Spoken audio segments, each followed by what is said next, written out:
On the same day, I posted the screenshot of our video conference on my Facebook account with the caption just telling her I cannot vote intelligently without her name on the ballot. Neither can go out and vote wisely unless the name Inday Sara Duterte Carpio appears as a candidate in the 2022 presidential race.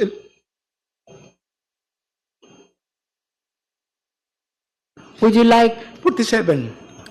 to say something No, about why you are crying on this part of the affidavit?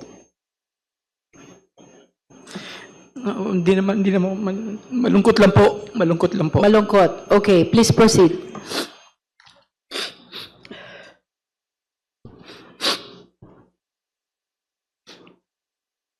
Madam Chair, can we allow the witness to please? Honorable Dumogan. Thank you, Madam Chair. Can we allow the witness to please get his Yes. composure before he will continue? Yes, we're temporarily suspending to give time to Mr. Madriaga to console himself.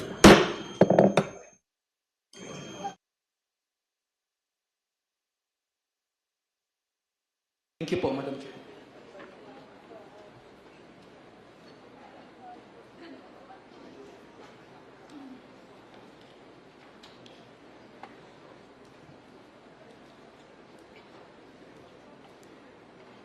Can I proceed now, Madam Chair?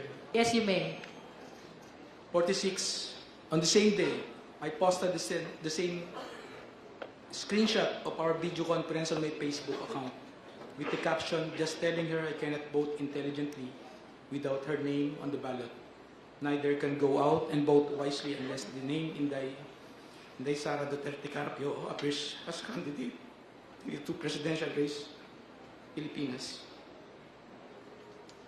A printout of the Facebook post dated September 29, 2021 is here to attach. May I know what's happening to you, Mr. Madriaga? You seem to be crying.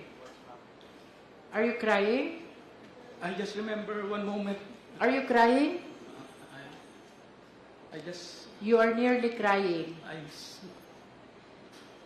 May I just put it on record that while reading these portions of the affidavit, the resource person, Ramil Madriaga, is breaking into tears. Can we go back to where you felt frustrated and you're nearly crying? Which part of your affidavit is that? Can we go back to that? number 46 po, Madam Chair. Number 46. Let's go back to number 46. Okay, you may read from 46, Mr. Madriaga. On the same day, I posted the screenshot of our video conference on my Facebook account with the caption just telling her I cannot vote intelligently without her name on the ballot. Neither can go out and vote wisely unless the name Inday Sara Duterte Carpio appears as a candidate in the 2022 presidential race.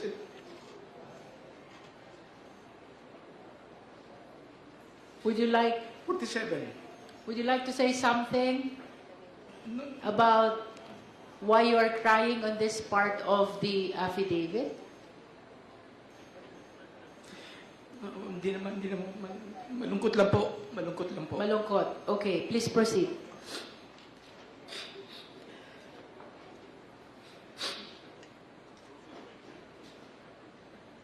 Madam Chair, can we allow the witness to please? Honorable Dumogan. Thank you, Madam Chair. Can we allow the witness to please get his Yes. composure before he will continue?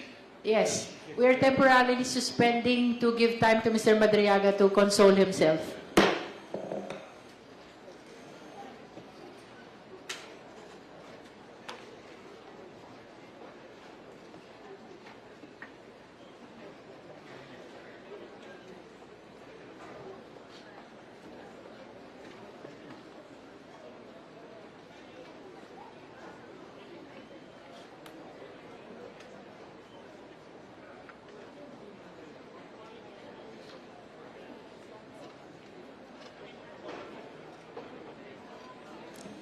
Hearing is resumed. Maybe we can recognize first Attorney Terry Redon, Congressman Terry Redon, if he has other concerns about the affidavit? What's the pleasure of the Honorable Ridon? Because it is on your motion, on your request that Mr. Madriaga is reading this affidavit